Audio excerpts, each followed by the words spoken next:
Venezuela দুবাইয়ের থেকে 10 গুণ বেশি ধনী হতে পারত, কিন্তু এই একটা ভুলের জন্য ইউএস এত ইজিলি একে ক্যাপচার করে নিল।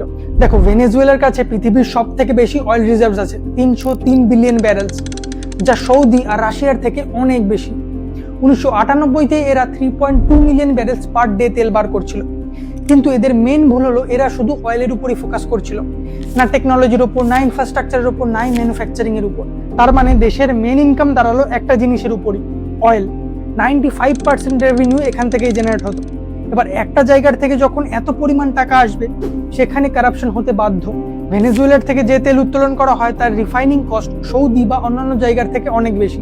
স্পেশাল মেশিনস লাগে, কেমিক্যালস লাগে ইত্যাদি।